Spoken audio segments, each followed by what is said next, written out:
नमस्कार. संघर्ष वृत्तवाहिनीमध्ये आपलं स्वागत. घेऊया ठाणे आणि आसपासच्या परिसरामधील घडणाऱ्या महत्त्वाच्या घडामोडींचा आढावा.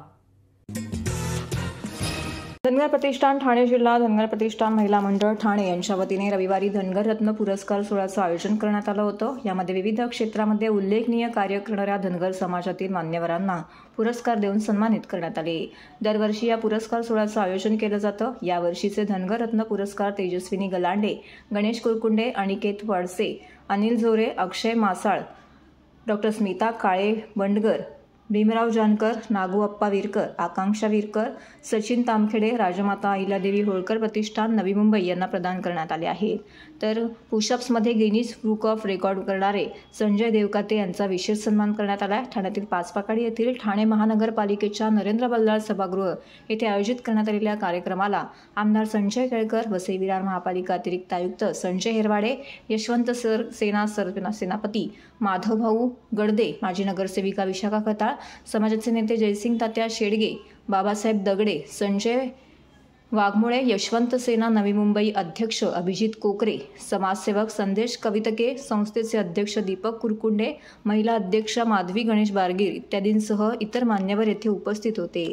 पुण्यश्लोक अहिल्यादेवी होळकर यांचं कार्य मोठं आहे की सर्व समाजाने त्यांची पूजा केली पाहिजे अशा शब्दामध्ये आमदार संजय केळकर यांनी अहिल्यादेवींच्या कार्याचा गौरव केला. समाजातील रत्न शोधून त्यांना पुरस्काराच्या माध्यमातून बळ देण्याचं काम धनगर प्रतिष्ठान करत आहे. त्यामुळे प्रतिष्ठानचं कौतुक करावं तितकं कमी आहे असं देखील यावेळी केळकर यांनी म्हटले. धनगर प्रतिष्ठानच्या माध्यमातून या शहरामध्ये आणि जिल्ह्यामध्ये या प्रकारचे उपक्रम राबवले जातात की खऱ्या अर्थाने समाजामधल्या लोकांना प्रोत्साहन देणं, योजना बनवणं, ज्या प्रलंबित त्यांची जी काही कामं आहेत, विषय आहेत त्या पूर्ण करणं, सुशोभीकरण करण्याच्या दृष्टीने प्रयत्न करणं, असे निरनिराळे काम गेली 12-13 वर्षापासून हे प्रतिष्ठान येत आहे. आणि आज जवळजवळ 11 लोकांना धनगर रत्न पुरस्कार देण्यात आला अहिल्यादेवी होळकर जयंतीच्या निमित्ताने. आणि त्या विविध क्षेत्रामधली ही सगळी मंडळी कर्तृत्ववान आहेत की ज्यांनी खरंच फार मोठं कार्य हे आपल्या आपल्या क्षेत्रात केलं आणि त्यांना प्रोत्साहन देण्याचं काम जे प्रतिष्ठान करतंय मी त्यांचं अभिनंदन करतो. पण दरवर्षी धनगर रत्न पुरस्कार सोहळ्याचं आयोजन करतो. यंदाचं हे 13वे वर्ष आहे. पण गेले 13 वर्षापासून या पुरस्कार सोहळा आयोजित करतो. समाजामध्ये भरपूर असे विविध मान्यवर जे विविध क्षेत्रामध्ये चांगलं काम करतात त्यांना कुठेतरी प्रोत्साहन देण्याचं हेतू आमचा आहे आणि त्यासाठी आपण हा धनगरत्न पुरस्कार सुरू केलेला आहे. सर्व नागरिकांना आवाहन करण्यात येत आहे की सध्या डासांमार्फत पसरणाऱ्या डेंग्यू या आजाराचा प्रसार रोखण्यासाठी प्रत्येकाने पुढील प्रमाणे कार्यवाही करावी. डेंग्यू आजार एडिस इजिप्ती हा डास चावल्याने होतो. या डासांची पैदास साचलेल्या किंवा साचवलेल्या स्वच्छ पाण्यामध्ये होते. 8 दिवसांपेक्षा जास्त दिवस पाणी उघडे व साचून राहिल्यास त्यात डास अंडी घालतात. अंड्यांच्या अळ्या तयार होऊन पुढे डास तयार होतात. यासाठी आपल्या घरातील पाणीसाठे उदाहरणार्थ बॅरल्स, पिंपे, टाक्या, हौद, रांजणे इत्यादी दर आठवड्याला रिकामे करून घासून पुसून कोरडे करून पुन्हा भरावे. 1 दिवस कोरडा दिवस म्हणून पाळावा. पाणी साठ्यांना घट्ट झाकणे बसवावीत किंवा जुनी साडी, चादर, धोतर यांनी बांधून झाकून ठेवावीत म्हणजे डास त्यात जाऊन अंडी घालणार नाहीत. घराच्या गच्चीवर, आजूबाजूला, अंगणात कोठेही पाणी साचू देऊ नये. भंगार सामान उघड्यावर टाकू नये.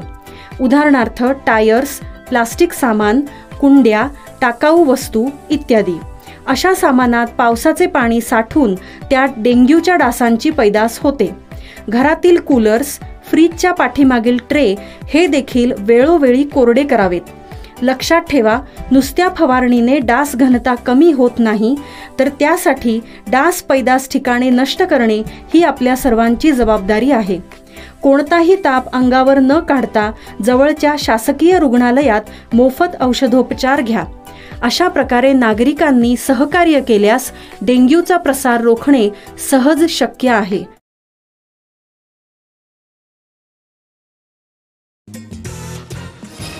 एकनाथ शिंदे आपल्या बालेकिल्ल्यात आपलं वर्चस्व राखण्यात यश मिळवताना दिसत आहेत. ठाणे जिल्ह्यातील ठाणे आणि कल्याण या दोन्ही लोकसभा मतदारसंघामध्ये शिंदेच्या उमेदवारांचा डंका दिसला. विशेष म्हणजे ठाण्यात मोठी उलटफेर होईल या चर्चांमधील धूर निघाला आहे. कारण ठाकरे गटाचे विद्यमान खासदार राजन विचारे यांना मोठा धक्का मिळालेला पाहायला मिळाला आहे. एकनाथ शिंदे यांच्या शिवसेनेचे उमेदवार नरेश म्हस्के यांनी लाखोंचं लीड मिळवित विजय गाठलेला आहे. तर आतापर्यंत मतमोजणीबाबत मिळालेल्या माहितीनुसार नरेश म्हस्के यांना 5,04,177 मतं मिळाली, तर राजन विचारे यांना 3,63,220 मतं मिळाल्याची नोंद झाली आहे. लोकसभा मतदारसंघाच्या निवडणुकीचा निकाल आज समोर येतोय. या मतदारसंघामध्ये खुद्द मुख्यमंत्री एकनाथ शिंदे यांची प्रतिष्ठा पणाला लागली होती. कारण ठाणे हा त्यांचा बालेकिल्ला आहे. आता नरेश म्हस्के यांनी स्वतःला सिद्ध करून दाखवलं आहे. त्यांना तब्बल 1.5 लाख मतांचं लीड मिळताना पाहायला मिळालं.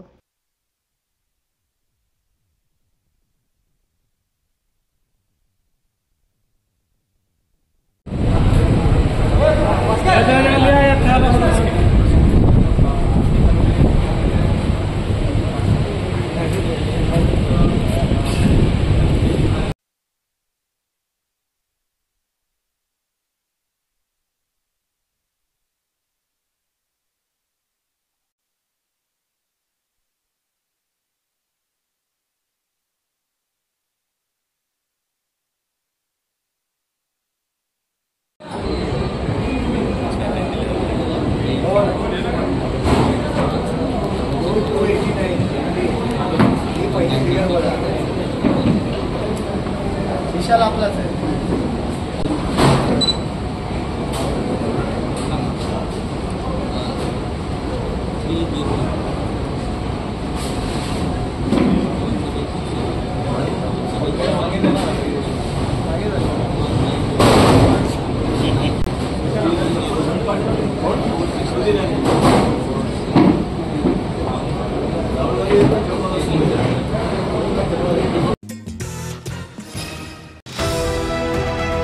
TJSB सौर शक्ती कर्ज.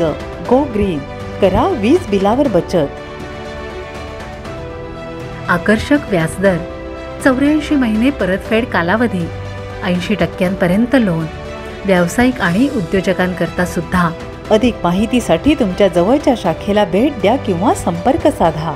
1800-223-466 आणि 1800-266-3466.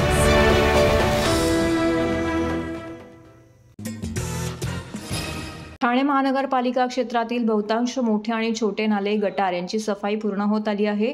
दररोज वाहून येणारा तरंगता कचरा काढण्याचं काम दैनंदिन स्वरूपामध्ये केलं जात आहे, अशी माहिती ठाणे महापालिका आयुक्त सौरभ राव यांनी दिली आहे. अंतिम टप्प्यात असलेल्या नालेसफाईच्या कामांची पाहणी राव यांनी सोमवारी केली. गेले महिनाभर नालेसफाई सुरू आहे. सर्व प्रभागांमध्ये विविध एजन्सीच्या माध्यमातून नालेसफाई करण्यात आली आहे. त्यावर घनकचरा विभाग आणि वरिष्ठ अधिकारी यांची देखरेखही होती. मी स्वतः वेगवेगळ्या भागातील नाल्यांच्या कामांची पाहणी केलेली आहे. काही ठिकाणी जिथे नाल्यांची तोंड बंद होतात तिथे जाळ्या लावून ठराविक काळाने तरंगता कचरा काढण्यात येत आहे. त्यामुळे पाण्याचा प्रवाह विना अडथळा सुरू राहील असं देखील आयुक्त राव यांनी म्हटलंय. नाल्यांच्या पाहणी दरम्यान काही ठिकाणी काही गटरांचं रुंदीकरण, नाल्यांचे बळकटीकरण अशा अल्प दीर्घ मुदतीची कामे हाती घेण्याची आवश्यकता असल्याचं लक्षात आलंय. त्यामुळे आता त्यादृष्टीने अल्प मुदती आणि दीर्घ मुदतीत करायच्या उपाययोजना यांचे नियोजन सुरू आहे. अल्प मुदतीत कामांचं नियोजन पावसाळ्याच्या काळात करण्यात येईल. पावसाळा संपल्यानंतर त्यावर कार्यवाही केली जाईल असं देखील राव यांनी स्पष्ट केलंय. वृंदावन सोसायटी, ऋतू पार्क येथील नाला, राबोळी रुस्तमजी येथील नाला, केविला येथील कारागृहालगतचा नाला, कोपरीमधील बेम्स येथील नाला, पासपोर्ट कार्यालगतचा नाला, पेढ्या मारुती मंदिर परिसर यांची आयुक्त राव यांनी पाहणी केली. पेढ्या मारुती मंदिरापाशी नागरिकांशी संवाद देखील साधला, त्यांच्या समस्या जाणून घेतल्या आणि या पाहणी दौऱ्यात अतिरिक्त आयुक्त संदीप माळवी, अतिरिक्त आयुक्त प्रशांत रोडे, उपायुक्त तुषार पवार, उपायुक्त जी गोदेपुरे, सहाय्यक आयुक्त महेश आहेर, सहाय्यक आयुक्त सोपान भाईक, उपनगर अभियंता विकास ढोले, आरोग्य अधिकारी डॉक्टर राणी शिंदे इत्यादी अधिकारी यामध्ये सहभागी झाले होते. मान्सून तयारीच्या अनुषंगाने ठाणे सिटीमध्ये मोठ्या प्रमाणावर आपले जे नाले आहेत, नैसर्गिक नाले, त्याचे साफसफाईचं काम आपण हाती घेतलं आहे. साधारणतः मागील 1 महिन्याभरापासून आपण या कामात पूर्ण एजन्सी इन्व्हॉल्व केली आहे. 9चे 9 प्रभाग समितीमध्ये आपण वेगवेगळी एजन्सी डिप्लॉय करून त्यांच्या मदतीतून नाल्यांची साफसफाई आपण करतो. वरिष्ठ अधिकाऱ्यांच्या सतत त्याच्यावर मार्गदर्शन आणि संनियंत्रण आहे. माझं सुद्धा 4था-5वा व्हिजिट आहे प्रत्येक लोकेशनवर. साधारणतः सर्व प्रमुख जे आपले नाले आहेत त्याची सफाईचं काम कंप्लीट झालेलं आहे. अजून बरेचसा फ्लोटिंग मटेरियल आपला दिसते, जे दर दिवस फ्लोट होऊन येणारा मटेरियल आहे, त्यालासुद्धा आपण कॅप्चर करण्याचा प्रयत्न करतो.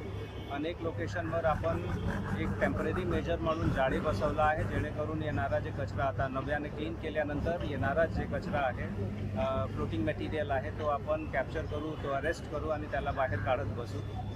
काही लोकेशनवर मीडियम टर्म आणि लाँग टर्म सोल्युशनची आवश्यकता आहे. मीडियम टर्म सोल्युशन जिथे जिथे आपल्याला घ्यायचं आहे तो काम आता आपण मान्सूनच्या दरम्यान त्याची प्लॅनिंग करणार आणि त्याच्यानंतर मान्सून समाप्त झाल्यानंतर लगेच त्याची कारवाई आपण सुरू करणार. त्याचा एक डिटेल मास्टर प्लॅन पूर्ण सिटीचा आपण तयार करण्याची प्रक्रिया सुरू केलेला आहे. लाँग टर्म प्लॅनसुद्धा सिटीजमध्ये खूप आवश्यक आहे. जेवढा मोठ्या प्रमाणावर आपल्याकडे जनसंख्याचं घनत्व वाढतो, वाहतूकची सोयीसुविधा वाढते, विकास काम वाढत आहेत, त्याच स्पीडने साधारणतः नैसर्गिक नदी नाले जे आपले आहेत, आपले जे स्ट्रीम्स आहेत ते अरुंद होत आहे आणि लाँग टर्म मेजर म्हणून त्यांचा कंप्लीट एक ब्लूप्रिंट तयार करून आणि त्यामध्ये जिथे जिथे इंटरव्हेन्शनची आवश्यकता आहे क्रिटिकल पॉईंट्सवर ते आयडेंटिफाय करून त्याच्यावर काम करण्याची आवश्यकता आहे आणि ती प्लॅनिंगसुद्धा आपण आता या मान्सूनमध्ये सुरू केला आहे. उदाहरण द्यायचं असेल तर पेढ्या मारुती हा जे परिसर आहे तो सखल भाग आहे आणि तिथे एक सारखी परिस्थिती तयार झालेली आहे, बशीसारखी.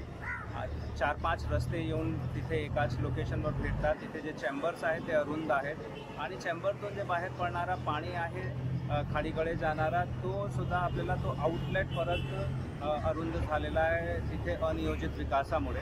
आता या कंप्लीट गोष्टीचा विचार करून आणि त्याच्यासाठी तिथे आपल्याला एक इंटिग्रेटेड प्लॅन आवश्यक आहे, ज्यामध्ये IIT मुंबईची मदत घेऊन, आपल्याकडची जे इंजिनियर मंडळी आहे, आपले कन्सल्टंट्स आहेत त्यांची मदत घेऊन आणि तसेच स्थानिक जे नागरिक आहेत, व्यापारी आहेत, सन्मानित जनप्रतिनिधी आहेत त्यांचा ओपिनियन घेऊन आपण लाँग टर्म प्लॅनसुद्धा करणार आहेत. थोडक्यात या मान्सून मध्ये आपण ठाणे महानगरपालिकेने जे काही तयारी केलेली आहे त्याच्या आधारावर आपल्याला असं वाटते की आपण मान्सूनला तोंड देण्यासाठी तयार आहोत. साधारणतः पुढील 4 महिन्यामध्ये 48 दिवस आपल्याकडे हाय टाईडचे दिवस असणार आहेत. प्रत्येक महिन्यामध्ये 12 दिवसचा हाय टाईडचा दिवस असणार आहे.